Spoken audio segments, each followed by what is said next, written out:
Welcome back to season 2 of Authentically Peculiar with Marcia. I am your host, Marcia Blane, a licensed professional counselor, a clinical hypnotherapist, an author, motivator, and life coach. Join us during this season as we begin to normalize freedom. Authentically Peculiar with Marcia. Welcome back to Authentically Peculiar with Marcia. I am so excited as season 2 has gone on without a hiccup or a hitch. There has been phenomenal information that has come. We have talked about everything from just learning to do it now to really understanding what it's like to have cultural competence, allowing those grown people to return back to your home, as well as we've had a whole session or series on relationship, intimacy, emotions, communication, and really getting to know yourself. I'm hopeful that you are already a part of the subscription or the subscribers for Authentically Peculiar with Marcia, whether it's on YouTube or Spotify or Apple or Google or any other streaming apps. If I'm not on your streaming app, let me know. We can make that adjustment. This particular section is going to probably rattle some cages, ruffle some feathers, have people questioning things that go on in their life when we talk about spirituality and religion. When we talk about that relationship with the Creator, when we talk about people becoming upset when you hear the words the universe, the ancestors, Jehovah, Jesus, Buddha, Allah, people will go and fight with you if your belief system is different from theirs.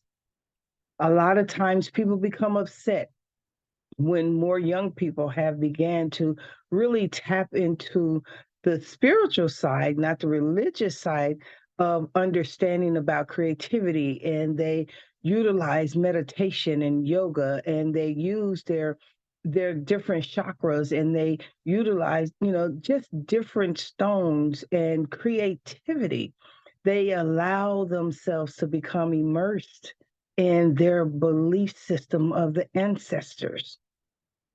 One of the individuals that I'm going to talk to in this segment is going to be Dr. Brian McClarity.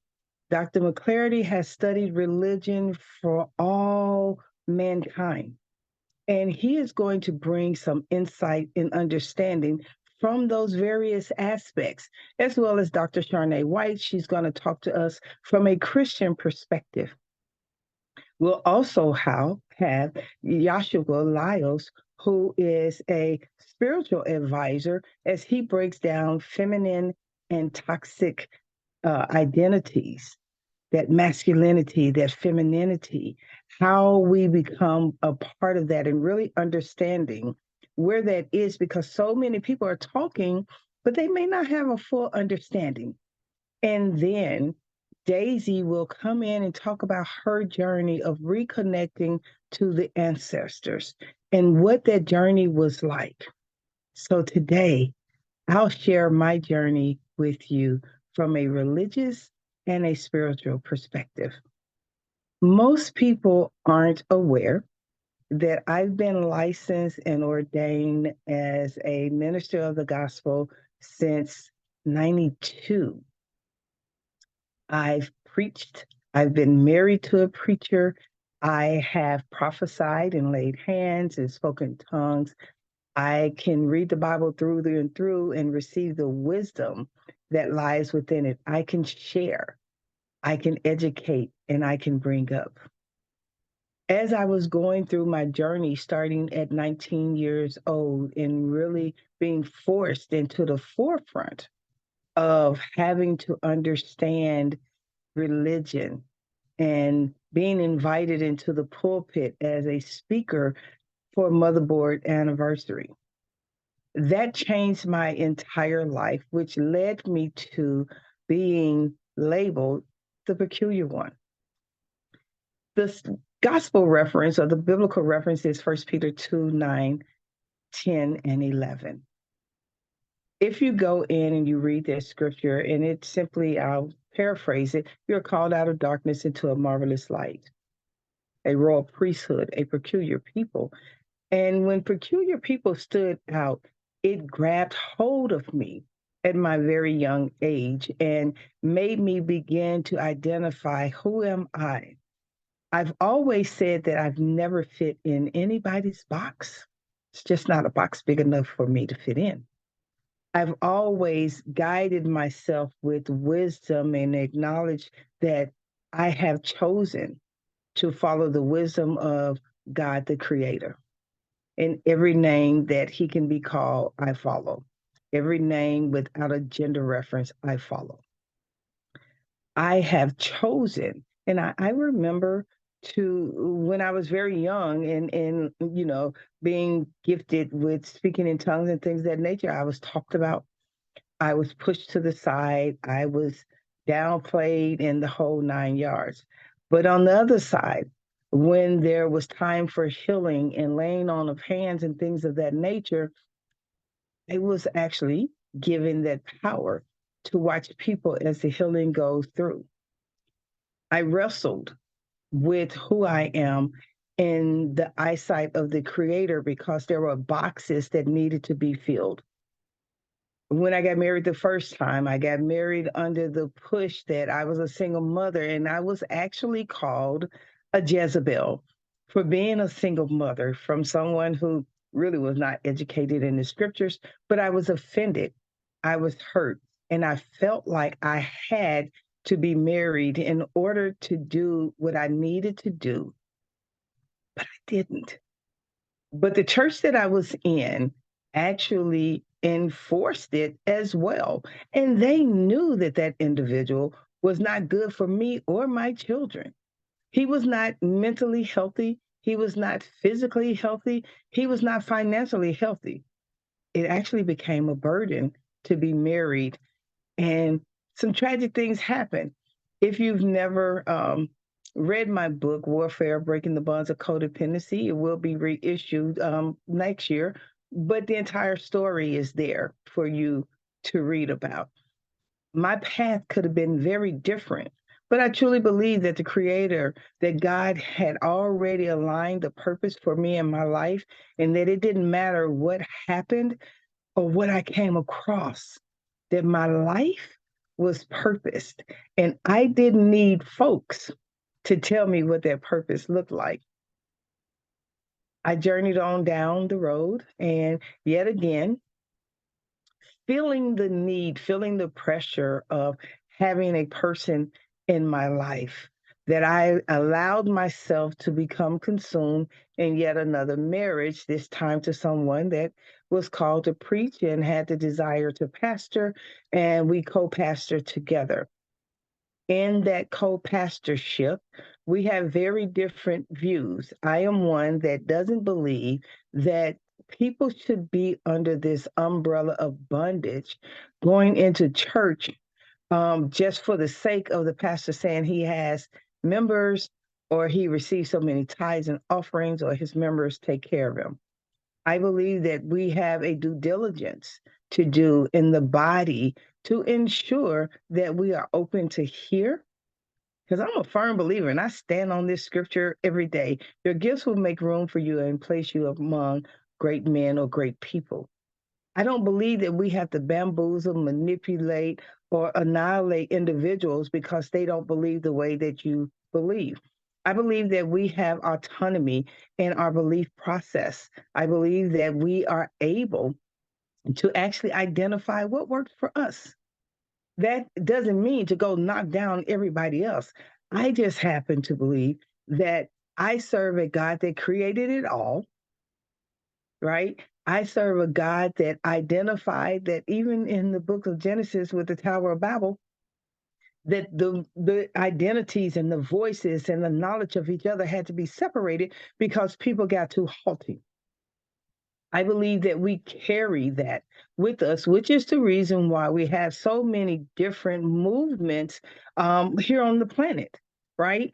But we have to learn to respect one another. We don't have a heaven or hell to put anybody in.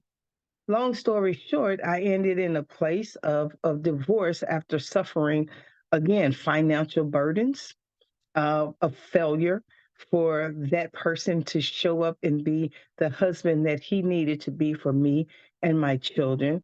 We were broke, we were homeless, but yet every Sunday there was a rise to go and put on a suit to make it look good. And I didn't want to play the game anymore. So I got out of the game and I pulled away. And I went back to the ambition and the drive because while I was in that marriage, I published a book, uh, Warfare Breaking Bonds of Codependency. And I was told by my then husband that while I was getting speaking engagements and going to different places, that I had to ensure that he was brought up front and was able to speak, although I was the one asked to speak. There were days in that marriage that I walked miles home from a job that he refused to work, but I walked miles home in dangerous situations um, to get there and to find that, oh, they're having a jolly good Jesus time. All of those things led me to a place of saying, I need out. But my out didn't come easy. What I wasn't aware of, because I trusted in this thing of a man needs to be the head and all those kind of things and being sucked into the religious side of things, and I trusted him with the finances. In that trust, it left me and my children homeless. I then had to hurriedly move out, find somewhere for us to stay. And then I was hit in the face with, you should have stayed married. You turned your back on God. But can you come to my church? Because you raise good offerings. Whenever you come around, people know that you're coming, they're going to come.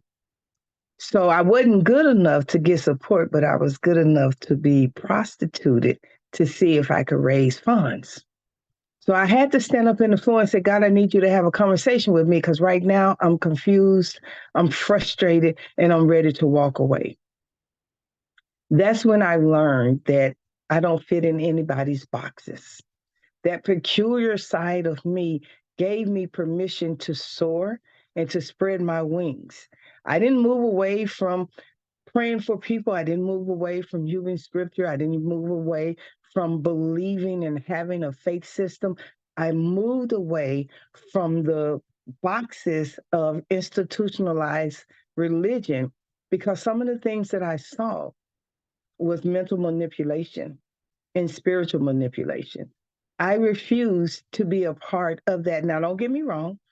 I don't judge anybody. If you go to church, go to church. You do whatever you need to do in your religious practices. I've been there, right? So my job isn't to judge people. In fact, what I've been called to do is to help educate others so that you can reduce the level of your judgment. What I do know is this. There are a lot of people get up on Sunday mornings going into church and they come out and they are the meanest people to interact with. They are the most judgmental people to interact with. And I just didn't want that to be part of who I am. That's not how I'm built. That's not what I was created for. So, in this series, what you're going to hear is about the origin of religion. You're going to hear stories about how we wrestled to get to an understanding of who we are and what we know about our journey with spirituality, our journey and connectivity with the Creator, our journey and acceptance and accountability of the roles that we play on this universe, on this planet. I am excited about this because I'm hoping that ears are open to actually receive the information. But I'm hoping that people will grow. They will free themselves from being stuck and afraid to move and to find out information. The one thing that is really important to me for you to know is your relationship with the creator is just yours. It doesn't require anybody else's input. It doesn't make you wrong for whatever you choose, because here's the thing. However you choose is between you and your chosen creator. Bottom line, because no one else can actually live in your skin. No one else can actually give you the goals, the movement on how to live. It's personal when you go into prayer. It's personal when you go into meditation. But if you're trying to invite the rules and the regulations in from a religious standpoint, you may find yourself confused. You may find yourself in a cult. Right now in America, religion and Christianity are being tossed like a whipping post. You have people who are just mean and rude unnecessarily and then blame it on religion. You have people who want to take the country back 400 years and blame it on religion. You have people who are judgmental and will stop talking to you because the way they operate. I used to say when I was doing a lot of speaking at different churches, just because my hand doesn't go this way, my handkerchief doesn't wave this way, or I don't have on a big hat, does not mean I am not connected to who God is for me. It does not mean that I haven't educated myself. It does mean that I've chosen not to be in a state of judgment, but acceptability and to love. Because for Marcia, that is what I get from Christ's journey on this planet, because even then there were a lot of people judging, there were a lot of people ostracizing, there were a lot of people that were ready to put him on a cross and call themselves religious. But he went to the gutters and he loved. He went to the depths of the darkness and he loved. He took lashes because of love. But yet here we are sitting and casting judgment on other people without love. Love is the glue, not hate, not, divisiveness, but love. When you allow situations and circumstances to divide you, you disconnect actually from the creator, because you're running more on your ego than your spiritual connection. You're running more on your ego than your knowledge of who the creator is. You're doing that. So while you're sitting and passing judgment, I want you to ask yourself a couple of things as we prepare to release these next 4 segments on religion. I want you to ask yourself, am I ready to hear some truth? Am I blocked from hearing the truth? Do I desire to be aware of the truth? I know right now there are a lot of people that are battling with the beginning of time when you hear things like, you know, Black people are the model. We are the beginning, right? We have the mitochondria flowing throughout our body that actually dictates the DNA to everybody else. But people will get angry, they'll get mad, they'll fight with you for those statements. Are you really ready for the truth? Are you ready to understand and hear the truth? As we discuss, prior to Black people coming to America, there was already religion, right? There was already an organized belief system. It wasn't Christianity. It wasn't. Here's the thing, Christ wasn't a Christian either. That didn't occur until after he left, right? Maybe you didn't know that.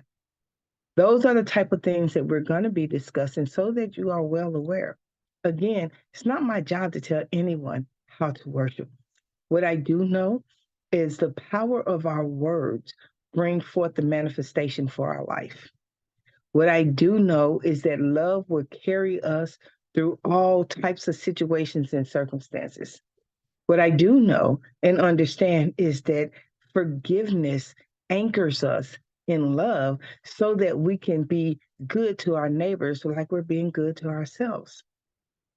I know this is a lot of information and it's going to knock a lot of things off your tip, your thought, your training. But what I do encourage you to do is those few times in your life where you question, is this the right journey for me? Give yourself permission to go out and study. Don't just get caught up on what somebody else is saying. Honestly, get to know yourself. I remember someone saying to me, Marcia, you and I can't talk about religion. And I said, why? And they said, because you actually study. I go to church because that's what I'm conditioned to do, but you study. I believe in words. I believe that it's not the responsibility of someone else to give me the knowledge and wisdom that is free for me to have. I believe that walking in guidance and understanding allows me to move in a manner to which it's right for my life. I hope that you are identifying the awareness for yourself so that you can begin to live the life that you desire without judgment. I hope that you're finding yourself on an authentic journey throughout life. I hope that you learn to use the power of your words in an authentic manner to manifest the life that you desire based on the purpose of why you are here. That's what I hope for you. I hope that as you begin to embrace love, joy, and peace, that you also ask for wisdom and guidance for your life. So I stand here and I tell you tonight that, or today, that at this point in your life, you are still very much responsible for where you are in your connectivity to your creator. You're responsible. So you need to own that responsibility, take that accountability. We're going to talk a little bit about church hurt. We're going to talk about church abuse, all those good things. But I want you to know that you get the right to choose from this point forward. Your obligation is to be free to connect with the Creator for yourself. So, this series of season 2 of Authentically Peculiar with Marcia, I hope will give you some insight. It's not here. We won't be doing an altar call. I believe that's something that you need to do with the Creator. I won't be putting out a dish for tithes and offerings. You know, my gifts make room for me and takes good care of me. But I hope that as you go throughout this day and listening to these podcast episodes, that you will like, you will share, you will comment on what your feelings are about each of these. Go ahead and subscribe. It doesn't cost you anything but a couple of seconds. Go ahead and take a listen to the podcast. You never know how your life is going to be changed. But I am so grateful that you all take time out Sunday after Sunday to hear what I bring to the world. So take good care. Don't forget, Sunday's episodes release at 8 a.m. You can always go back in and listen to past episodes. Leave a comment. We'll continue doing what it is that I've been purposed to do. I'll continue to light the pathway to change lives, and I hope that you understand your purpose so that you are on your own journey to your absolute best self. Thanks for joining me on Authentically Peculiar with Marcia. Take good care. I'll see you soon.